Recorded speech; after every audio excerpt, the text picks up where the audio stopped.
Good morning and welcome back to another video, and today is another day of the 0 to Gold Cap Challenge. Now just stick around and enjoy the video. Okay guys, so today we are going to be going over what we have actually farmed and then we'll go over the gold. But that being the case, let's actually show you what I've been farming. Now, heading over to the bank right now, I have been going down on the herbalism stuff because I thought it would be quite fitting for Monday's video that I would actually do some of the herbalism farms that came along with that.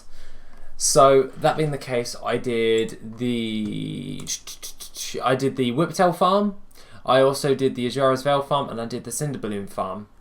Now I did get quite a few volatile lives along with this, so I'm quite happy with that. With the Whiptail, we managed to get a decent amount. We actually managed to get a round total. Quite happy with that. Along with that, we managed to farm up around about 1, 2, 3, 4, 5. That's 1,400 Whiptail, and we managed to farm up around about 1,060 volatile lives, along with 760 Ajara's Veil from the Vashir farm, and I'll go over these in just a second. Along with that, we managed to gain around about 498 Cinderbloom. So out of all of them, Cinderbloom 1 is 898 Cinderbloom. So it was actually the Vashir one, but that's because I cut the Vashir one short one of the days, mainly because I had a few things to do that day. So, but other than that, we managed to gain quite a damn good amount of stuff, and the total value in my bags of the stuff is around about 154,806 gold and 28 silver. Now, that being said, that's a decent amount of gold for the week of just gathering up materials that I can post on the auction house and I'll sell. The Cataclysm herbs, they're going to probably take us about a couple of weeks in order to sell, and along with that we'll probably sell the volatile lives fairly quickly, probably in the first week. But along with that, we're going to have to double down on a few more other different types of farms in order to bring in that steady amount of gold each and every week. Now, building that back up, because obviously we went a bit down, I was doing some world quests in Voldoon, and guess what I managed to get hold of, because I'm really chuffed about this. And I saved this, I was like, I got the Dune Scavenger mount. Oh, yeah! Basically, I was doing some world quests in order to get some Expulsum, and pretty much I was trying to gain a load of Expulsum for the Dark Moon cards, because I was like, I might craft some Dark Moon decks and all that jazz and sell those on the auction house. And this dropped within like the first, I want to say around about 30-40 minutes of me doing my world quests. It just randomly dropped and I was like, oh my days! So really chuffed with that, and it actually brought our gold value up for the week. It brought it up to around about 328,000. No, 300. Wait, 2 seconds. 322,817 gold and 77 silver.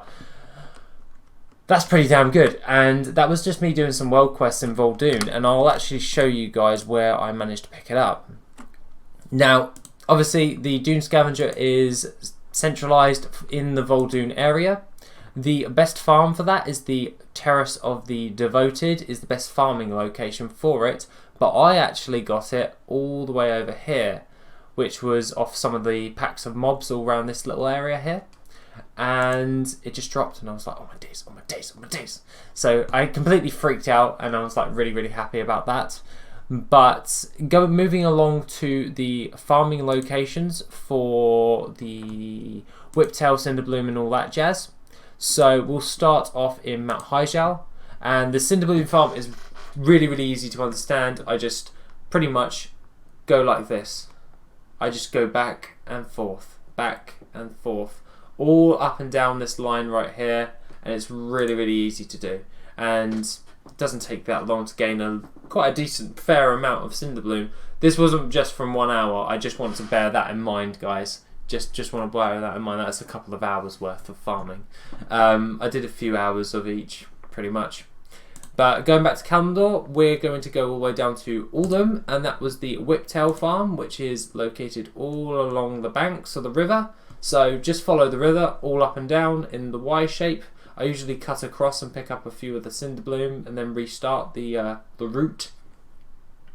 But other than that, the other farm that I did for the week was in the Eastern Kingdoms, and that was the Vashir one in the Abyssal Depths. I was looking out for Poseidus, by the way, at the same time. So before I started the farms, every time I logged in the morning, I was like, we're just going to check and see if Poseidus is around, because that's like a quick, like, 10 to 20k. It depends on how much it sells for. It's about 10, 20k on my realm. So I was like, it's worth just double checking his spawn locations. So in the Abyssal Depths, it's fairly easy to do. You just follow it up and around. So yeah, pretty damn good. And if you're wondering how I've got all the nodes on my screen, that is done by GatherMate 2. And all I do is go move down to imports, and I just press import GatherMate 2 data and make sure it shows. So go into here, and then it should always come up with only with profession, and you can decide whether you want them to show or not. But once you've imported them all, it's pretty straightforward.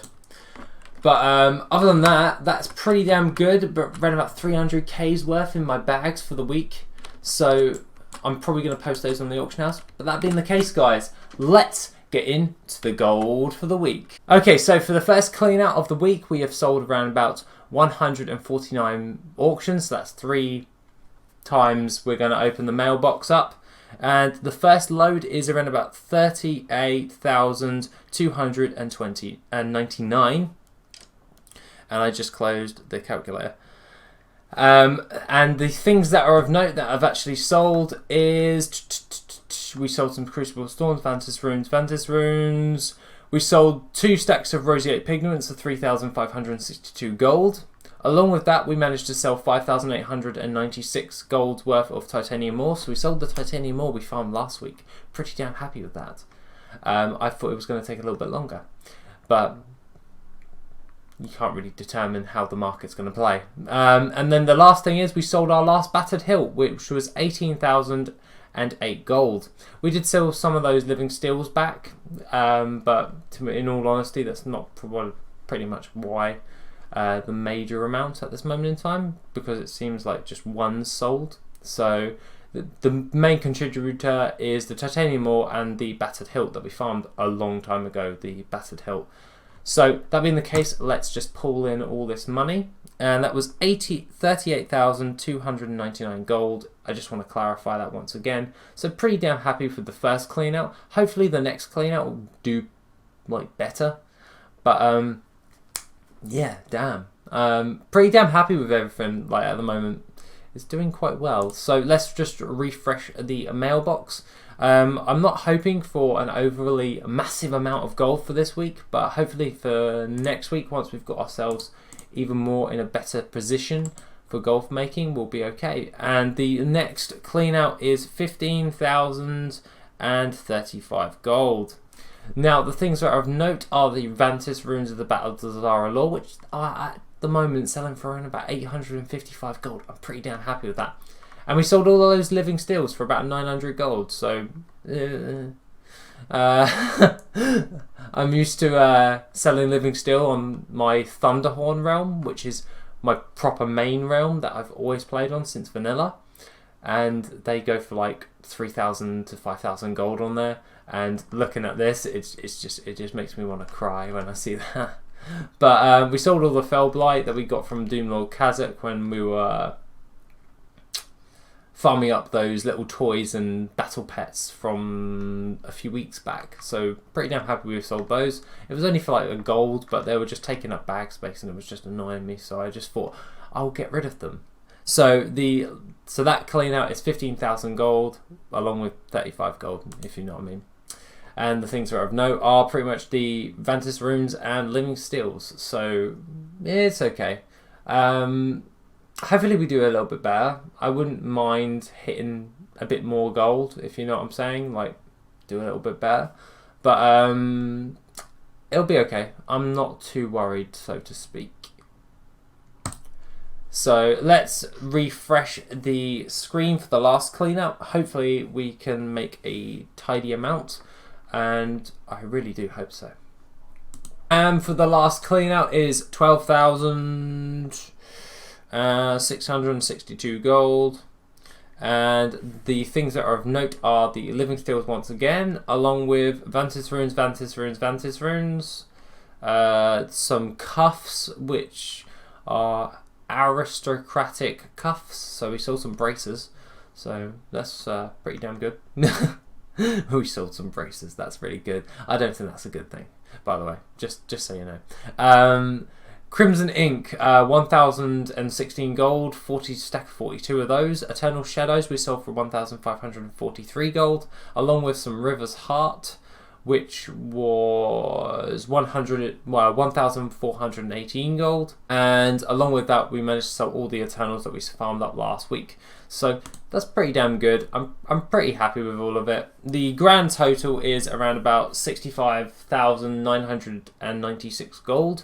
Obviously we're starting a reset of bulking, and hopefully we can start bringing in a bit more higher cash flow coming into our character.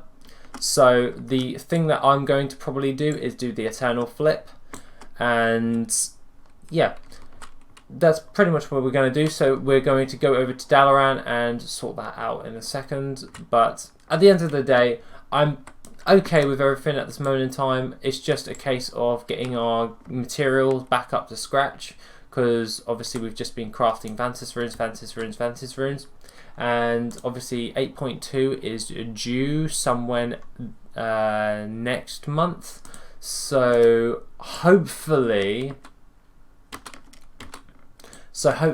we can then be ready for when that comes out, and we can start farming up the current content stuff, because they'll be at a higher price for the first few weeks. Depending on your realm's population, it will determine how fast it will go down as well. So if you're on a really high pop server, you need to get in there as fast as possible and put those on the auction house as fast as possible. Otherwise you're just going to run out of stuff, and yeah, it's not going to make you much gold. But at the end of the day, we're currently at 1.2 million gold, and well, 1,288,539 gold, so to speak. But we're probably going to do the Eternal flip, which is go over to Dalaran, buy a load of frozen orbs, turn those into Eternal fires, and post those on the auction house. I post them singly because I find that they sell a hell of a lot faster, and it works for me. And I had a few questions last week, so I'm probably going to answer them right now. And number one is like generally asking about the auction house fee cut for like the 20% for crafted for materials. I don't really worry about that. It's just to answer your question right there. I never really worry about that. It's the quantity that matters, and it's never really the price for me, because I always seem to make the gold. If I just ignore the auction house fee cut, it's more of a deterrent than anything for standard people. But if you bulk out and bulk out and bulk out, it balances out, and then you still make a profit. So it just works for me, that method. It's kind of like having your fingers in loads of pots and then being able to pull out a load of stuff. You get the gist. The more stuff you have on the auction house, the more gold you're going to pull in, and it doesn't really matter about your auction house fees and cuts. So I don't really worry about all of that stuff. I just post it on the auction house and make gold. And the last question that I was asked is Miss Bunnybell. My whiteboards behind me, you asked about those. Basically, my whiteboards are pretty simple. I've got like 3 of them. I have one for weekly stuff, so when's a Dala video coming out, when I'm working on a video, so like the 5 best herbalism farms. I've got it booked in on my Monday, Tuesday, Wednesdays and all that stuff, so I'm prepping and sorting out like what should I talk about, what is best, testing the farms out before I even showcase them, because I'm not going to promote a farm if I don't think it's any good, so to speak. So I need to put some tests in, and I'd rather do the testing myself, because it's just then I know personally that the farm works. Along with that is the center board is just like all to do with growth and all that stuff. So it's like growth in like every aspect of my life, so to speak. I'm quite over-organized is probably the best word. And the last whiteboard is literally my achievement plan for the year, along with the breakdown of the achievements that I want to hit for the year. So kind of as you would for goals and stuff, I have them all on the whiteboard, and then I tick them off as and when I do. Yeah, it keeps me organised, and it makes me keep out my videos regularly, because obviously I do my other YouTube channel as well, which is Mr. Vegapunk, and I'm also trying to promote my game along with doing a load of other stuff. So I need to keep organised, otherwise I fall behind and I don't do anything, and it gets all pretty muddled up. But that's pretty much a summarisation of my whiteboard, so hopefully that helps Miss Bunny Bell. But other than that, guys, that is everything for the week. Have a lovely rest of the day, and I shall see you in the next video, which will be on Monday. Take it easy, guys.